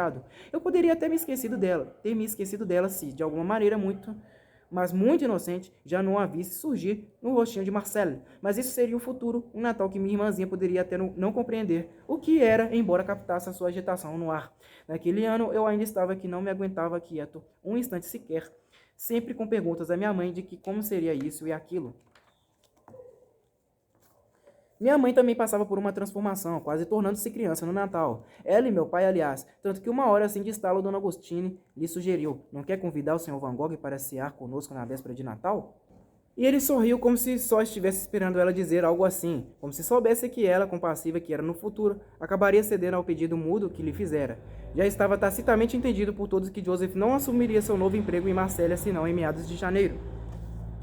Hoje eu sei o quanto é pesado ver o Natal se aproximar e estar sozinho. É o contrário da aflição de quando se é criança, porque então o que atormenta é ver os dias se acelerando, passando rápido, cada vez mais rápido, o Natal vir chegando para cima da gente e não haver como pará-lo, como nos manter a salvo. Isso seria inimaginável para mim, então, mesmo que fosse dito, explicado, repetido, inimaginável. No entanto, meu pai já se comentava que o Sr. Van Gogh se dava conta de que o Sr. Gauguin havia se enchido da nossa simpática Alice, da Casa Amarela em que trabalhavam juntos, e acima de tudo do próprio Sr. Van Gogh. E isso não era tudo. Até meu pai andava se queixando, às vezes não contra ninguém, mas contra a crueldade da vida, de que se tornava cada vez mais difícil atrair a atenção do Sr. Van Gogh para qualquer assunto ou conversar com ele.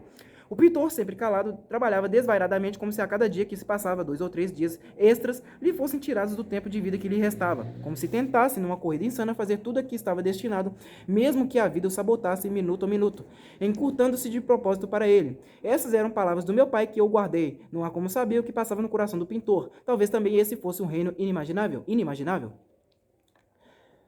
Muito do que aconteceu naquela assustadora noite de 23 de dezembro perdeu-se no nervosismo e no embaralhamento das diferentes histórias que foram contadas depois.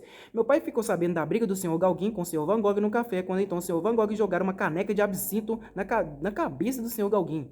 No que vieram lhe contar isso, Joseph resmungou qualquer coisa contra o absinto, essa perfumaria venenosa que mata a mente antes de tudo e mais depressa do que qualquer outra coisa. As brigas entre os dois pintores haviam se tornado frequentes, mas meu pai pressentiu algo e saiu à procura do amigo. E aí que as histórias se emaranham. E aí que as histórias se emaranham. E naturalmente, mesmo tendo meu pai testemunhado alguns dos episódios, não era conversa que teriam ele e minha mãe diante de um garoto da minha idade. Escutei pela cidade depois que ali mesmo no café, o Sr. Gauguin anunciou que iria embora de Arles, mas que quem saiu correndo deixando o local foi o Sr. Van Gogh, que teria ido para casa apanhar uma navalha. Que isso, gente.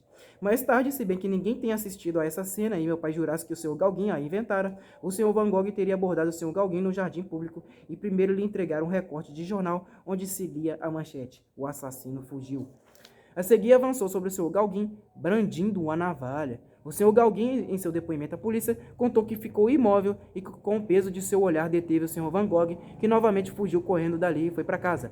Mais ou menos às 3 da manhã, o Sr. Gauguin chegou à Casa Amarela pretendendo reunir seus pertences e partir. E encontrou no andar de baixo, onde costumava pintar, várias toalhas amontoadas no chão, todas elas empapadas de sangue. Havia um rastro de sangue nas 2 salas e na escadinha que levava ao andar de cima, onde ficavam os quartos. Na sua cama, com os lençóis e suas roupas também encharcados de sangue, estava estirado o Sr. Van Gogh. O Sr. Gauguin fugiu dali correndo e na cidade deu a notícia de que o Sr. Van Gogh estava morto. Ainda segundo essa história, pouco depois, policiais e uma ambulância chegavam à praça Lamartine, já encontrando a Casa Amarela cercada de uma grande multidão, sem que ninguém entrasse para ver como estava o Sr. Van Gogh. Os enfermeiros verificaram que o Sr. Van Gogh estava vivo e levaram-no para um hospital. O Sr. Gauguin não retornou à Casa Amarela. Quando recebeu a notícia de que o Sr. Van Gogh não morrera, pediu a alguém para ir buscar suas coisas e foi embora de Arles naquele mesmo dia. A alguém, enigmaticamente, teria dito: minha presença poderia ser fatal ao meu amigo, alegando que era por isso que partia de imediato para Paris. Mais tarde, numa carta ou em suas declarações à polícia, tornadas públicas posteriormente, teria dito que a consciência lhe pesava por ter deixado o Sr. Van Gogh ir embora sozinho, nitidamente transtornado com uma navalha na mão, depois do tal encontro no jardim público. O Sr. Gauguin se mostrava muito abalado com os acontecimentos da noite. Chegou a mencionar que o Sr. Van Gogh o perseguira, ameaçando-o com a navalha. Arrematou com algo como: não desejaria a ninguém o que me aconteceu desta noite. Os policiais de Arles espalharam outra história, ou seriam esses detalhes que o Sr. Gauguin desconhecia? O policial Robert, por exemplo, proclamou que, ainda com as roupas sujas de sangue, embora desse ponto alguns discordassem, dizendo que ele se banhara e se tocara antes, o Sr. Van Gogh fora bater na casa das meninas, que na chefatura era identificada como casa de Tolerância 1, dirigida por Madame Virginie. Gozado que, se essa era a casa 1, não me lembro de haver outras em Arles, já que nós, garotos, sempre falávamos de uma casa só, a casa da Viela. Mas o que importa é que o Sr. Van Gogh teria então chamado Raquel, lhe entregado um embrulho no jornal e dito: guarde este objeto com todo cuidado e você se lembrará sempre de mim. Em seguida fugiu dali correndo. Houve quem dissesse que Raquel chamou a dona do prostíbulo para lhe mostrar o conteúdo do pacote: a orelha do Sr. Van Gogh embrulhada num jornal. Houve quem dissesse que Raquel dava gargalhadas. Houve quem dissesse que estava horrorizada. E houve o próprio Sr. Van Gogh depois a contar que ela desmaiara quando abriram o pacote na sua frente, mas que logo recobraram os sentidos e chegaram mesmo a lhe dizer que coisas como essas aconteciam ali todos os dias. Meu pai relatava que encontrou o Sr. Van Gogh cambaleante na rua perto do bordel e que o ajudara a ir para casa. Não vejo como Joseph poderia inventar coisas a respeito de algo que tratava com tanta gravidade. Meu pai disse ainda que deixara o Sr. Van Gogh em seu leito e fora buscar socorro, e que fora ele a trazer os enfermeiros. Num dos seus momentos de perplexidade e de desalento, conversando com minha mãe depois do jantar, com suas cadeiras colocadas uma junto da outra e de mãos dadas, escutei Joseph dizer a Dona Augustine que o Sr. Theo, como costumava chamar o irmão do amigo, tinha chegado de Paris às pressas à chamada de meu pai. No hospital sentava-se horas junto ao doente, falando com ele, tentando animá-lo. E a mansidão de Van Gogh no seu leito da enfermaria é algo de dar muita pena. Ele apenas balança a cabeça e diz: os quadros murcham como flores, é inútil, a tristeza nunca terá fim. Acho, concluía meu pai, depois de um suspiro, que ele pretende se imolar para chamar a atenção para sua obra. É a única maneira que vê de salvá-la da obscuridade. Daí ficavam ele e Agostinho se olhando, bem nos olhos, em silêncio. Por último, o que me resta contar, um episódio que tanto me impressiona e me deixa perplexo, sem saber o que pensar, ainda naquele Natal já em si tão incompreensível, é que quando perguntado, já não me lembro se por médicos ou policiais, por que fizeram o que fizeram, por que se mutilaram, digo o Sr. Van Gogh respondeu: razões pessoais. O Sr. Gauguin e o Sr. Van Gogh ainda trocariam cartas por vários meses, o Sr. Gauguin sempre se queixando da falta de dinheiro e às vezes de enfermidades. Com frequência de se dizer de partida para algum lugar ou com planos de viajar para algum lugar, lugares distantes, desconhecidos de todos, com uma aura de terra intocada do paraíso, mas sempre eram planos vagos. Que certa feita, então, o Sr. Gauguin anunciou que estava de malas prontas para embarcar com destino a Madagascar e acabou indo para o outro lado do planeta, para o Tahiti. Não há raiva entre os dois, comentava meu pai. E Van Gogh compreende que não pode culpar o Sr. Gauguin por nada. Não é fácil também para Gauguin ser Gauguin. Bem, Van Gogh não fala mais na coluna de artistas que pretendia reunir em Arles. Quando o Sr. Tel voltou para Paris, pediu ao meu pai que lhe escrevesse sempre mandando notícias do irmão. Meu pai prometeu que o faria, apesar de ser praticamente analfabeto. Eu é que acabei escrevendo as cartas que Joseph ditava. Meu pai visitava o Sr. Van Gogh no hospital todos os dias, e quando os médicos o liberaram, foi Joseph quem o trouxe para a Casa Amarela. No dia seguinte, levou-me até lá para visitá-lo. Ele estava com uma bandagem cobrindo a lateral da cabeça de onde decepara a orelha. Não sei se foi ele quem pedira para que Joseph me trouxesse, creio que meu pai me disse isso. Mas o Sr. Van Gogh não me olhou nem de relance. Estava totalmente absorto no quadro em que pintava, sem largar o cachimbo da boca. Hoje, me lembrando dos seus olhos, tenho a impressão de que ele não via senão a si mesmo, ou melhor, de que estava todo voltado para dentro de si, absorvido por aquela dor imensa dentro dele. Não atino como alguém suportaria ficar olhando e olhando para dentro de uma dor dessas, sem tentar escapar. Ou talvez ele estivesse tentando escapar e não conseguisse, e a dor exalava dele, vermelha como carne viva, e permanecia pairando, igual a fumaça de seu cachimbo, à sua volta. Era visível e doía também em quem estava perto. Imagino que doesse em meu pai, no entanto, ele não se afastaria do seu amigo por nada. Mas isso são pensamentos de hoje, aflições de hoje. Não acredito que tenha sido isso a me ocorrer naquela tarde, eu ainda tão menino, e sem essa saudade do que passou a dar cores às lembranças. Havia dito que meu pai jamais erguera a voz comigo? Provavelmente. É o que sempre digo, mas não é toda a verdade. Houve uma vez em que isso aconteceu, e eu disse que o Sr. Van Gogh não teria, naquela tarde, nem por um momento olhado para mim, mas também não foi assim. No que eu entrei no estúdio, eu ouvi com a bandagem, cravei os olhos no estúdio. Cravei os olhos nela. Vamos repetir, gente, eu me enganei aqui. No que eu entrei no estúdio e ouvi com a bandagem, cravei os olhos nela, horrorizado, porque sabia que por debaixo daquele tecido, através do qual porjara uma pequena e pálida nódoa de sangue, sobrara um toco, do qual a lâmina cortara bem rente à face sua orelha. Na verdade, não fora a orelha toda, apenas o lóbulo, mas fosse como se fosse, e eu não me imaginava vendo-o agora sem aquela bandagem. Meu terror era que ele resolvesse tirá-la e me mostrar a ferida, tão medonha como eu a imaginava. Haviam-me dito que ele não a cortara de um golpe só, mas que o fizera lenta e penosamente, e que a operação demorara bastante. E eu me pus a imaginar que parte de mim seria capaz de cortar. O dedo mindinho, a ponta da língua? O pensamento me deixava zonzo e doía. A dor que eu senti, não na carne, mas lá no fundo, nunca vou esquecer. Uma dor estranha, uma agonia. Certamente meu pai deve ter me advertido, sem que eu o escutasse, 1, 2 ou 3 vezes ou mais, para que eu não o encarasse um pintor, para que desviasse meu olhar, e talvez tenha dito aquilo em voz sussurrante na primeira vez, e pedido ainda que não o embaraçasse nem ao Sr. Van Gogh com aquela expressão em meu rosto, como se estivesse vendo um monstro, uma aberração, e pode até ter me tocado, me sacudido antes de soltar aquele berro que me despertou do torpor, e ao mesmo tempo quase me derrubou para trás. Saia já daqui, Camille! Quando me dei conta, havia me voltado para meu pai de olhos arregalados, e começava a recuar de costas trêmulo. Foi então que o Sr. Van Gogh olhou para mim.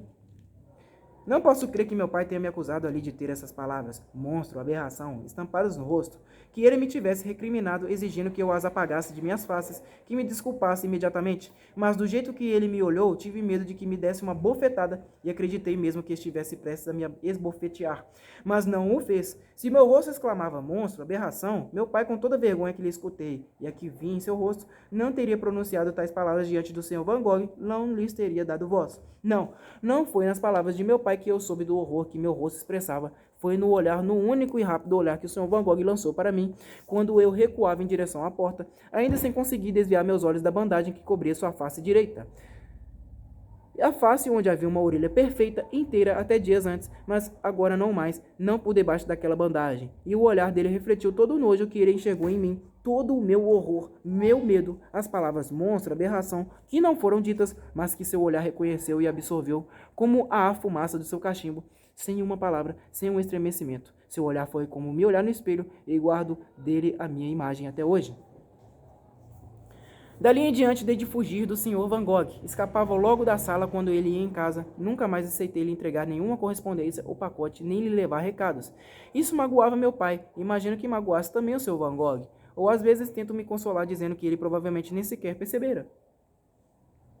Mas principalmente quando penso no que aconteceria depois, sinto-me péssimo ainda hoje quando me lembro de que passei a evitá-lo, às vezes com raiva e rispidamente, mas era algo forte demais dentro de mim e não conseguia me conter. Talvez ele compreendesse isso.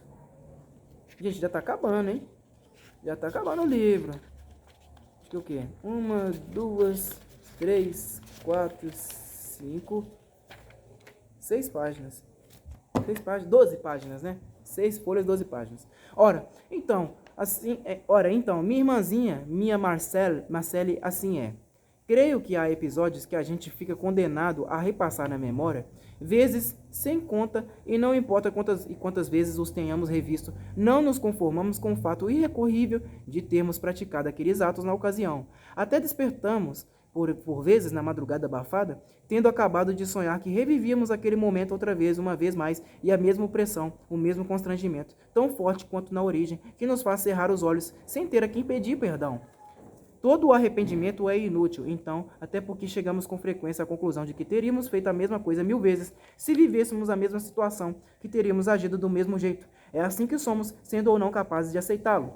Minha adorada Marcelle, eu lhe menti. O trem em que parto não é para daqui a alguns dias, mas amanhã, muito cedo. A guerra que dizem que vai ser a última de todas as guerras. Me aguarda. Ela não quer esperar. O derradeiro confronto, o decisivo embate, assim dizem, mas isso não me anima. Eu gostaria mesmo de largar tudo e retornar para nossa Alice, mas que remédio? Não se incomode, vou me cuidar e continuarei a lhe escrever, seja lá de onde eu estiver. Eu vou tentar me preocupar mais com o presente, mas, sabe, foi durante a convalescença que o Sr. Van Gogh pintou os vários Laberceus, a mulher embalando o berço. Ele contratou Dona Agostine para cuidar da casa e dele próprio e, por vezes, para pousar sentada com a cordinha de sempre nas mãos. Mas não havia seu berço na outra ponta da corda, não é engraçado isso? É que estavam então na Casa Amarela. Ora, e como Dona Agostine levaria você e o seu bercinho florido para lá? Além do mais, para quê? Somente ela apareceria no retrato e não você. Como fundo, uma revoada de flores, uma composição diferente em cada quadro, todas lindamente decorativas. Nossa mãe deixava você em casa, e me lembro que havia vezes em que ela estava com o Sr. Van Gogh, que você ficava tão enfurecida de não a ter por perto, quando queria mamar, ou sabe-se lá o que berrava a ponto de, assim eu pensava, quase derrubar o teto da casa. Isso para não falar do estrago em meus tímpanos, era como se serrasse meu crânio ao meio. Que fôlego você tinha! Ah, minha mana, nunca lhe contei isso, mas nessas ocasiões tinha ímpetos de fechar você no cesto de costura de Dona Agostine para ver se abafava seu choro. Claro que jamais fiz nada disso, nem parecido, mas depois morria de culpa só de ter deixado esse pensamento passar por minha cabeça. Até hoje isso às vezes me dói, tão bobo que sou. Foi mais ou menos por essa época, janeiro, que ele pintou também outro quadro com a bandagem na face, tapando a mutilação da orelha. Seu olhar continuava aprisionado, voltado para dentro de si, mas talvez mais conformado ou entorpecido, acostumado à dor, não sei dizer. Seja como for, havia um sinal de esperança no fundo, uma de suas queridas ilustrações japonesas em papel de arroz, e a alegria do colorido da ilustração contrastava com o rosto de linhas duras do Sr. Van Gogh. Parecia então determinado como se já tivesse vislumbrado seu destino até o último de seus dias. Lembro que ele trouxe esse quadro para nos mostrar, assim como os Berceuses, no dia em que nosso Joseph nos deixava para ir para Marsella, abrindo caminho para a mudança da família. Naquela noite, num relance em que voltei na direção do Sr. Van Gogh, vi que a partida do nosso pai lhe imprimia no rosto aquela mesma expressão do quadro de conformado sofrimento, aquela resignação à desgraça. Era assim que a partida de seu único amigo era vista por ele, uma desgraça que agravaria ainda mais seu isolamento, principalmente depois de toda a repercussão que sua crise tivera em Arles. Pergunto-me se foi por isso que trouxe o quadro para mostrá-lo a nós. Pergunto-me se aquele era realmente um autorretrato do Sr. Van Gogh, ou o mais importante era já essa cena a que ele prenunciava assistir à noite de despedidas. Uma cena oculta no quadro, mas que lhe causava aquela expressão no rosto e nos olhos. Já não lhe era possível se isolar do mundo, e o que o mundo lhe reservava então? Se nosso pai não partisse naquela última semana de janeiro, corria o risco de perder a oferta de emprego.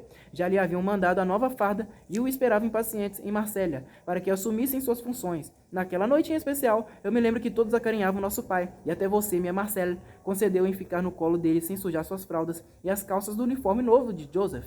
E como se pressentisse de que dessa vez a separação seria longa, que nosso pai partiria bem cedo na manhã seguinte e que não voltaria para o jantar, você berrava e se debatia feito um esquilo selvagem toda vez que alguém fazia menção de tirá-la de cima dos joelhos dele e pô-la no berço. O Sr. Van Gogh observava todos os nossos gestos, a todas as nossas expressões de semblante, tenho certeza disso. E ele também se despedia de tudo aquilo. Num dado momento, ele se levantou para ir embora, e nosso pai se levantou também, pondo o braço sobre o ombro dele. Era como se fossem pai e filho, embora Joseph não tivesse idade para ser pai do pintor. Não se disseram nada, apertaram-se as mãos e se fitaram diretamente nos olhos. E por um instante tive a impressão de que a dor do Sr. Van Gogh era em tudo semelhante à que meu pai sentia naquela hora. Depois os dois homens balançaram a cabeça lentamente para cima e para baixo, como se a se resignarem. Nosso pai respirou fundo e, como o Sr. Van Gogh já havia dado boa noite a todos os demais, o acompanhou até a porta. Deu-lhe ainda 2 vigorosas palmadas no ombro na hora em que cruzava a soleira. O Sr. Van Gogh não se deteve nem se voltou para trás. Que posso dizer dessa cena, desse sofrimento tão discreto, tão digno dessa afeição entre aqueles dois amigos? Admiro apenas não de que a cena me esteja gravada até hoje, e que me impressione sempre, mas de tê-la percebido tão intensa e especial, principalmente por me sentir tão perturbado em relação ao Sr. Van Gogh. Ah, Marcelle, que tristeza me recordar agora de nosso pai. 5 anos atrás, quando ele morreu, lembra-se do enterro? Eu não parava de chorar. Meu mundo perdera o norte naquele dia. Minhas pernas não me sustentavam e eu enxergava tudo embaçado, tanto pelas lágrimas como pela zonzeira em minha mente. Você e mamãe, eu me lembro, ficaram lado a lado o tempo inteiro. Não choraram e eu não conseguia penetrar na expressão de pedra dos seus rostos. Ou melhor, adivinhava que era o jeito de vocês de aceitarem o fato de que, juntamente com aquele homem zarrão que adorávamos, um pedaço de cada uma morrera também. Logo no mês seguinte ao de nossa partida, o Sr. Van Gogh seria internado no hospital de Arles, aterrorizado com as próprias alucinações. Semanas depois, quando o liberaram, nosso pai estaria à porta para ampará-lo na volta para casa. O comentário de Joseph depois foi que seu amigo era um homem esmagado, mas que, mesmo deixando o hospital, não era capaz de compreender o quanto estivera doente. Não foi essa a última vez em que se viram, mas a partir dessa época começaram a rarear seus contatos, até porque a gravidade dos surtos do Sr. Van Gogh foi progressivamente se intensificando e ele passou por uma sucessão de internações de hospitais. Na volta de uma dessas crises, se bem me lembro, foi no final da primavera de 1889. Cidadãos de Arles, alegando-se preocupados com sabe-se lá o que, correram um abaixo-assinado exigindo ou que ele fosse internado definitivamente ou expulso da cidade. O Sr. Tell veio buscá-lo, e só espero que o Sr. Van Gogh não tenha sofrido demais ao ver a terra que havia eleito como seu paraíso rejeitá-lo, ainda mais de um modo que, no seu alinhamento, possa ter-lhe parecido repentino e inexplicável. Mas eu poderia execrar os meus antigos vizinhos? Poderia talvez lastimá-los e estaria lastimando igualmente a mim próprio. Desse momento em diante, as lembranças que tenho já não são da pessoa, mas somente das imagens que ele criou. Ficam os quadros que fui conhecer depois, muito depois. Neles vi uma infernal roda de prisioneiros em seu interminável giro confinado a um pátio amurado e tenho a impressão de que o Sr. Van Gogh se inseriu naquele presídio. Enxergo a figura dele logo no centro, bem para se infligir tal tormento. Contudo, se vi ainda uma deprimente enfermaria repleta de rostos ensombrecidos. Vi também no espaço interno do mesmo hospital de Arles um jardim de satisfeitas papoulas vermelhas. Vi seus autorretratos se tornando cada vez mais fantasmagóricos, como se o Sr. Van Gogh estivesse se dissolvendo em alguns ou banhando por uma luz morta noutros. Vi os ceifadores que ele entendia como símbolo da morte e um paciente assustadoradamente deformado. Mas que palavra, hein? Assustadoradamente. Quem escreve isso, gente? Deformado de um asilo em São Paulo, como se a sanidade se exalasse de suas têmporas. Vi, enfim, uma versão assombrosa da noite estrelada, em que as estrelas estavam enroscadas em si mesmas, prestes a implodir. E, no entanto, vi também um casal dormindo sobre o feno, como se houvesse ainda pouco, rápida, mas muito docemente, feito o amor, aproveitando em pausa seu trabalho. Vi as foices de ambos, que nas mãos do ceifador significavam o corte da vida, mas ali uma sobre a outra era um reflexo de como a camponesa estava conchegada ao camponês.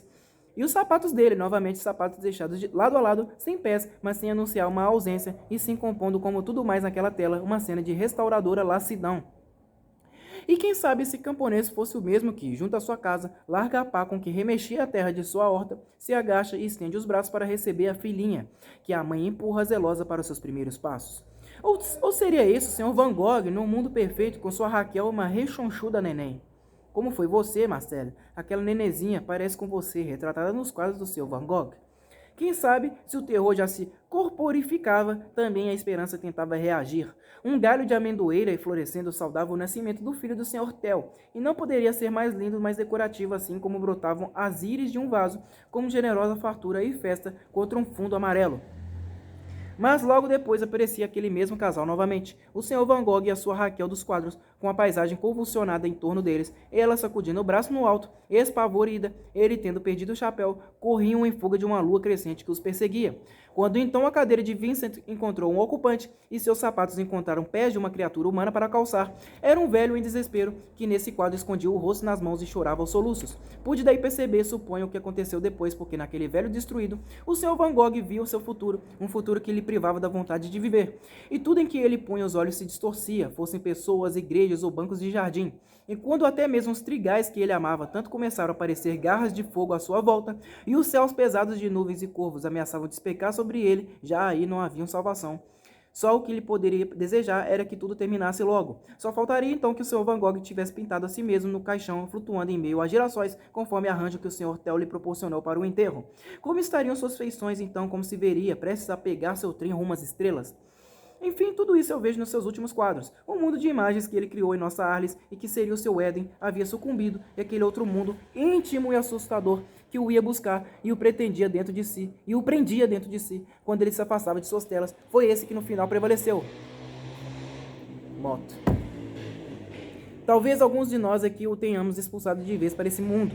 Nada do que escrevo aqui explica nem porque o Sr. Van Gogh pôs fim à sua vida, nem porque teve negado, até seus últimos dias, o reconhecimento da beleza artística e humana de seus quadros, ou porque ele próprio, no mundo, no mais das vezes, só encontrou quem lhe virasse o rosto, nem muito menos os inéditos sentimentos e aflições que a convivência com ele me incutiu. Nada aqui explica coisa alguma, é apenas uma maneira de contar esta história. Mas algo agora me sugere nebulosamente que os padecimentos do Sr. Van Gogh têm algo a ver com as mesmas limitações dos homens, as quais nos atiram nesta guerra que me convoca a matar e a morrer sem que eu tenha motivos para isso. No entanto, neste momento, acima de tudo, minha luta não é a dessa guerra, nem a de seus interesses, sejam quais forem, mas sobreviver a eles. Portanto, devo pensar que há contrapartida, há uma Arles para eu retornar, depois que essa insanidade cessar. Há os trigais que sonham o milagre do amarelo, os casais encontrando um no outro de mãos dadas, consolo diante do mundo, as noites estreladas, a gargalhada do nosso saudoso pai, as praias de Saint-Maries e suas dunas, a ponte de Langlois, a sopa de Dona Augustine, você, muito você e Armand. Devo me lembrar que o Sr. Van Gogh pintou seus quadros não apenas para si mesmo, mas para que as pessoas os vissem e, se possível, os amassem. Quem sabe, então, o mundo pode mudar. Do seu irmão, Camille. Pós-escrito. O vinhedo vermelho foi comprado em Bruxelas em janeiro de 1890, e não na ocasião em que se menciona esse episódio no enredo dos Sonhos em Amarelo, por Anne Bloch, irmã do poeta Eugene Bloch, que fora retratado por Van Gogh em 1888 e está hoje no Museu Pushkin, em Moscou. No dia 27 de julho de 1890, Van Gogh, então internado em regime aberto no hospício de Auvers-sur-Oise, em meio a um passeio, disparou um tiro no peito. Voltou andando, foi para o seu quarto no café Ravoux, recebeu a visita do médico Dr. Gachet, que lhe fez um curativo. No dia seguinte, Theo, seu irmão, recebeu notícias e veio de Paris às pressas. Na noite de 29 de julho, Vincent van Gogh morreu em consequência do ferimento. Na época, ele era pouquíssimo conhecido no mundo da arte, mas seus quadros imediatamente ganharam notoriedade e uma espantosa valorização.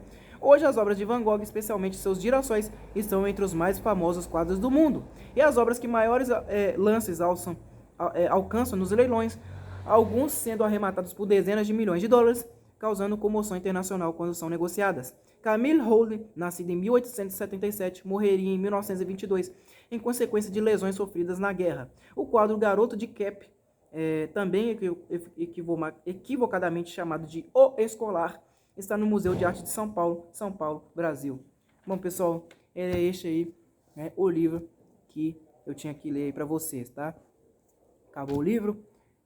Tem outros livros publicados aí pela editora Melhoramentos, tá? A mesma editora publicou esse livro aí, chamado Sonhos Amarelos. Infantis e juvenis.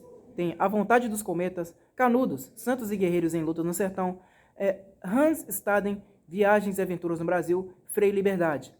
As adaptações dos clássicos têm A Ilha do Tesouro, A Lenda do Rei Arthur, As Aventuras de Tom Sawyer, As Viagens de Gulliver, Don Quixote, El Cid, Moby Dick, O Conde do Monte Cristo, O Último Moicano, Oliver Twist, Os Miseráveis, Os Três Mosqueteiros, Covardes, Robin Hood, Robinson Crusoe, Romeu e Julieta. É isso daí, pessoal. Eu espero que vocês tenham gostado da leitura deste livro, tá? Mais um livro finalizado aí para vocês. Eu agradeço de coração vocês que me acompanharam até aqui, tá? Muito obrigado a todos vocês e até a próxima.